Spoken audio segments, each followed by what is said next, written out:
ஒரு நல்ல விஷயத்தை நாம் மனசில் எடுத்துட்டோம்னா அது எப்போவுமே சக்ஸஸ் தாங்க.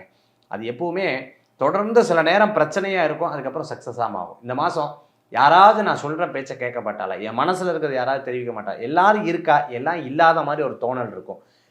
கௌரவம் கிடைக்கலையே, வெளியிலெல்லாம் மரியாதை கிடைக்கிறது, வீட்டில் கிடைக்கலையேன்னு பல நேரங்களில் யோசிக்கக்கூடிய மாதமாகவும் இந்த மாதங்கள் இருக்குது. எதையும் ரொம்ப தீவிரமாக past present future, past present future, past present future யோசிச்சுட்டே இருந்தோம்னா அது வந்து கவலைகள் தான். கவலையே படாதீங்க, எல்லாம் ஜெயிக்கும். சிலது லேட் ஆகும், சிலது சக்ஸஸாக நடக்கும். இந்த மாத கடைசியில் உங்களுக்கு நல்ல பலன்கள் கூடி வரக்கூடியதாக இருக்கும். வண்டி வாகனங்கள் மாற்றுறது அவ்வளோ சீக்கிரம் டக்குன்னு மாற்றிட வேண்டாம். முயற்சிகள் மெதுவாக எடுக்கிறது நல்லது. பண விஷயங்களில் கவனம் என்பது தேவை. குடும்பத்தில் பேச்சு விஷயங்களில் கவனம் தேவை. சின்ன சின்ன விஷயங்களில் ஃபோனில் பேசும்போது பின்னாடி யார் இருக்கா, முன்னாடி யார் இருக்கான்னு பார்த்து பேசுறது நல்ல பலன்களை கொடுக்கும். அதே மாதிரி ரகசியமான காரியங்கள் மூலமாக பண வரவுகள் கூடி வரக்கூடிய அற்புதமான ஒரு மாதமாக இந்த மாதம் இருக்குது. மகர ராசி அன்பர்களுக்கு இந்த மாதத்தில் குலதெய்வ வழிபாடு உங்களை வெற்றி தரும் அற்புத வழிபாடு.